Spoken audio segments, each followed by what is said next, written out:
Hey guys, how's it going? Kevin Cleary here with a quick knife video for you. Today, I want to have a little bit of a discussion about a dilemma that we all face as knife users.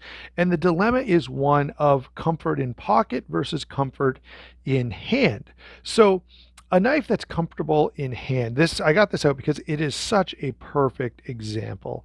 This is the Line Steel M4, really fantastic sort of outdoor utility fixed blade, and it is nearly perfect at its job. Now, one of the things that makes it so good at what it's supposed to do is this handle. This handle is quite thick, quite hand filling, and therefore quite comfortable. And for a lot of hard work out in the forest, this is exactly what you need. And for that reason, it's absolutely spectacular. I want to throw in another example, although I don't have the contrasting knife that I actually want to bring up here. So this, if you are not familiar, is the Mora Knives Mora Companion. And you can see that it's got a fairly similar handle to the Lion Steel. It's sort of big and hand-filling and comfortable. Now, if you go to the Mora Bushcraft Black, you'll notice even a bigger, more hand-filling handle.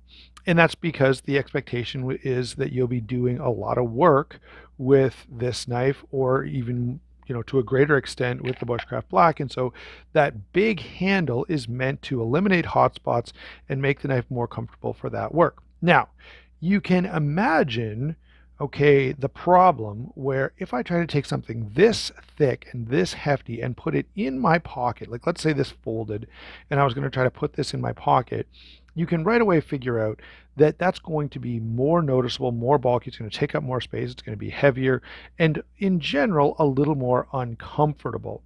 And so, when we're picking an EDC folder, that is something we're going to carry around in our pocket every single day, the width becomes an important consideration. So what I wanted to do over the next couple of minutes is give you some examples of knives that are quite thin and some of the trade-off that you make for those knives, and then some knives that are a little on the thicker side and how that's a little more beneficial, and try to make some recommendations of knives that do a great job of sort of walking that moderate line. So let me first off bring out a cold steel Formax. This is a big knife designed, Andrew Demko design, one of my favorite knives in existence.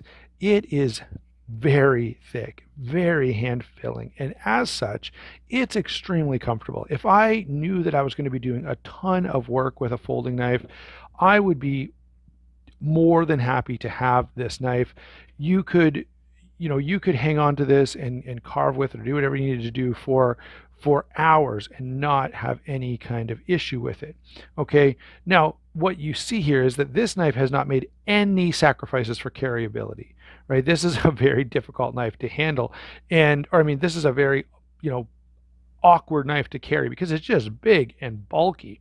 Now, in contrast to that, if we throw in the Talwar here, it's actually bigger in length, but the Talwar definitely took a look at how this was going to be carried around in pocket and how comfortable or uncomfortable that was going to be, and designed this handle to be fairly slim to make it easily carryable in pocket.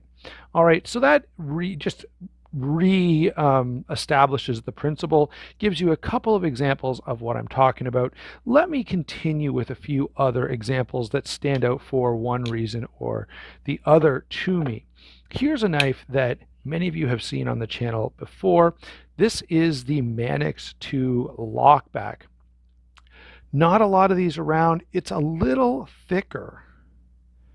I have actually a few comparison videos between this and more standard versions of the Manix, and that extra width makes this so good in hand. The ergonomics on this are exceptional. Now, I know Spyderco does a good job of that already. Okay, let's bring in the Para 2 while we're doing this, and you can see that. There you go. That the Manix 2 lockback is even a little bit thicker than the Para 2. Now, this is not a standard Para 2. These are sharp dressed knives scales, which, by the way, I highly recommend. But you can see that the Manix 2 lockback, specifically the lockback, is even a little bit thicker than the Para 2. Now the Para 2 is a good example of what I'm going to call a moderate knife. Let's bring in some moderate knives now before we get to the couple examples that I have of thicker knives. So the Para 2 is on the thick side, but it's not bad.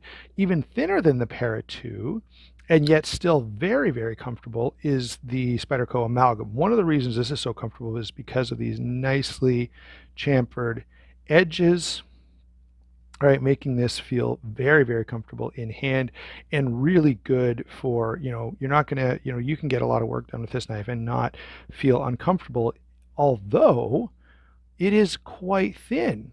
All right. While we're thinking about this, a great example and probably a great sort of middle ground is the Recon 1. A little bit thicker than the Amalgam. Okay, not a lot. Very hand filling, very, very comfortable. So these are kind of examples of, this would be actually, I would almost class this as a thin knife, a little thicker than some of the examples we want to look at, but these are all pretty moderate. They're not crazy big and crazy bulky in pocket. You don't really notice them. Now, and again, all of these I would suggest are quite comfortable in hand. They're not. Are any of these as comfortable as my Line Steel M4 or maybe the Formax? Well, not quite there, but they are really, really good, to the point that I don't think you could really take points away from these for sacrificing ergonomics over thinness and ease of carry. I think all of these really strike a great balance. I do have a couple of knives, though, that lean to the other direction. And notice, by the way, I've tried to keep this. I'm going to break the rules a little bit, but I've tried to keep this to knives that are pretty familiar so that people will kind of know what I'm talking about here, because maybe you'll own some of these knives or have experienced some of them yourself.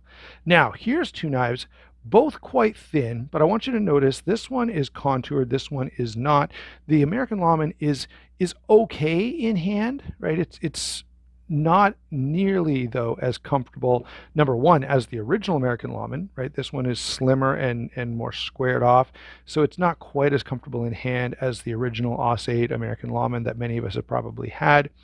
This, however, is equally as slim, however, much more comfortable because of the contoured handles. So it's not just about thinness. Now, this knife probably sacrifices some heft, okay? I would not consider this a heavy-duty, sort of hard-use style knife, not nearly to the degree that I would consider this one to be that.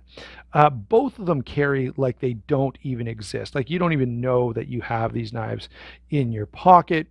And they're reasonably good. Now, this is pretty exceptional. This is really...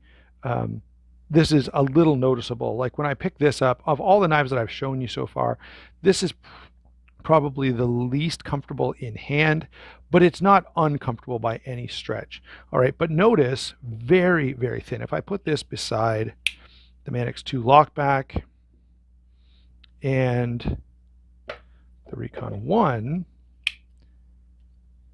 right, you can see that the Lawman is quite a bit thinner than both. All right, and you can notice that in hand. However, again, the benefit of that is you can carry this and you don't even know you have it. And meanwhile, it carries like it's not even there, except you have an extremely substantial knife, like a knife that can literally do anything you could possibly want to do with a knife. All right, let me finally grab a couple of thicker examples where they've kind of leaned into making a knife a little thicker. This is the Benchmade Super Freak. And this is a thicker handle, and you can notice it. It's very, very comfortable in hand. The ergonomics on this are quite good as a result of that. Here we have the Zero Tolerance 0308. And again, this is a pretty hefty handle. Now, it's certainly thinned out a bit, and it's not as thick as, again, to go back to the M4. But it's definitely on the thicker side, and Zero Tolerance certainly markets themselves for being sort of big, hefty knives. And this one, I've famously kind of complained about the SOG here. This is the TAC XR, and it's got this very slim, what I would consider to be a fairly lightweight EDC blade, and yet the handle is super bulky. Like it's as thick, maybe even a little bit thicker than the Super Freak here. And perhaps, this is, I've commented on this in my first impressions. This is almost a little bit over the top. Like it's just a little too thick because you are sacrificing. So this is uncomfortable to carry around in pocket because it's quite thick. And I wouldn't say uncomfortable, that's not fair. But this is more noticeable in pocket than this would be, and certainly than this would be, than a pair of two for another example that probably people are familiar with. This is thicker and more noticeable in pocket, but you're not getting any more utility. You're not getting a tougher, heavier, thicker, rougher blade. In fact, you're getting a fairly slim EDC style blade in this very thick, bulky package. And that's where the trade-off, this is where you've got to kind of think this through a little bit. You could almost level that accusation at the M4, possibly less so at the ZT. So let's pull these guys out of the way, and let me share with you, out of all of these knives, which ones I think really strike the most perfect balance. And you can probably pick up on this from just what we've said so far. But the CJRB Scoria is exceptional. It's slim and it's so comfortable. You really can't complain about the ergonomics at all. Another one is the Spyderco Amalgam. Again, this knife is a fairly substantial knife. It's a fairly big handle, not very thick at all though, and yet so good in hand. It is a very, very comfortable option. The other one we've got to throw in here because of the balance that it strikes is the Recon 1. Sure, it's definitely a bigger knife, and it's more substantial than some of the options we have on the table, but it's not overly thick and beefy, right? For that, you're going to look to the 8010 or the 8015 or the Formax. And yet it's still beefy enough, thick enough that you would never, like there's no knife task that I wouldn't be comfortable doing with a Recon 1. Now the Scoria, yeah, it's slim and very good in hand, but it's not what I would call a heavy duty knife. This isn't what I call a super heavy duty knife, maybe like EDC Plus or something, but this is a true hard use knife, and it's quite slim. So these three out of all of the knives that I've shown you stand out to me as striking the best balance, where they're slim and fairly comfortable to carry but still feel great in hand. I guess honorable mention should go to the Talwar because it's quite slim, especially for its size.